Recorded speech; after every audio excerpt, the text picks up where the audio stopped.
ओम नमो भगवते वासुदेवाय। कार्तिक महात्म्य 8वां अध्याय। नारद जी ने कहा, हे राजन, अब मैं कार्तिक मास के इस व्रत की उद्यापन विधि बताता हूँ।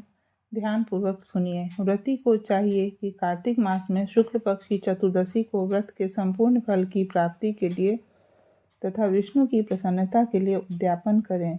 तुलसी के ऊपर चंदोवा बनावे, बंधनवार व फूलों से सुसज्जित करें।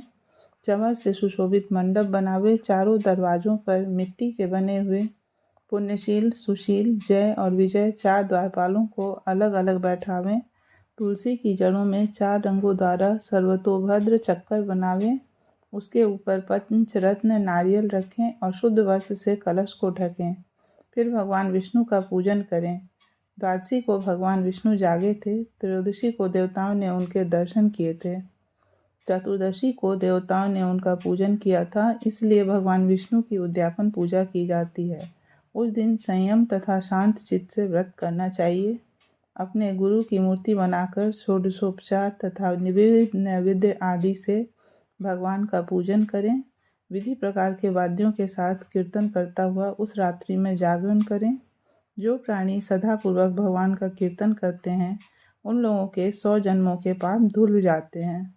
जो व्यक्ति भगवान के नियमित जागरण करके रात्रि भर भगवान का कीर्तन करते हैं, उनको असंख्य गौदान का फल मिलता है। जो लोग भगवान की मूर्ति के सामने नृत्य गान करते हैं, उनके अनेक जन्मों के एकत्रित पाप नष्ट हो जाते हैं। जो लोग भगवान के सम्मुख बैठकर कीर्तन करते हैं और वंशी आदि बजाकर भगवत भक्तों को प्रसन्न करता है और भक्ति से रात्रि भर जागरण करता है, उसे करोड़ों तीर्थ करने का फल मिलता है। पूर्णमासी को अपनी पत्नी सहित वेद पाठी ब्राह्मणों को या केवल एक ही श्रेष्ठ ब्राह्मण को उसकी पत्नी सहित बुलावें और उन्हें खीर आदि का मधुर भोजन करावें और यथाशक्ति दक्षिणा देवें, क्योंकि पूर्णमासी को ही भगवान ने अपने भक्तों को वरदान दिया था और मत्स्य रूप धारण किया था। अतएव उस दिन जो दान, हवन, जप आदि भगवान विष्णु के निमित्त किया जाता है, वह अक्षय फल का देने वाला होता है। इसलिए व्रती 3 या 1 ब्राह्मण को सपत्नीक सामर्थ्य अनुसार भोजन करावें। उन ब्राह्मणों को अपनी सामर्थ्य के अनुसार दक्षिणा देकर प्रणाम करें।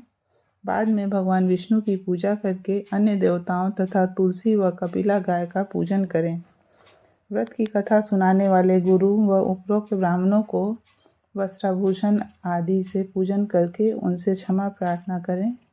प्रार्थना के मंत्र का अर्थ यह है, आप सब लोगों की अनुकंपा से मुझ पर भगवान सदा प्रसन्न रहें।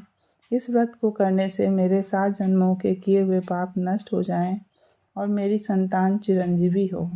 इस पूजा के द्वारा मेरी सभी इच्छाएं पूर्ण हो। मेरी मृत्यु होने के बाद मुझे अतिशय दुर्लभ विष्णु लोक प्राप्त हो।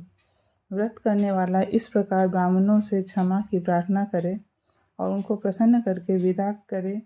पूजा की सारी वस्तुओं के साथ गाय भी गुरु को दान में दें। पश्चात घर वालों और मित्रों के साथ स्वयं भोजन करें। कार्तिक और माघ मास के उद्यापन के नियम इसी प्रकार बतलाए गए हैं। इस तरीके से जो प्राणी कार्तिक मास का व्रत और उद्यापन करता है, वह पाप रहित होकर मनवांछित कामनाओं को प्राप्त करता है।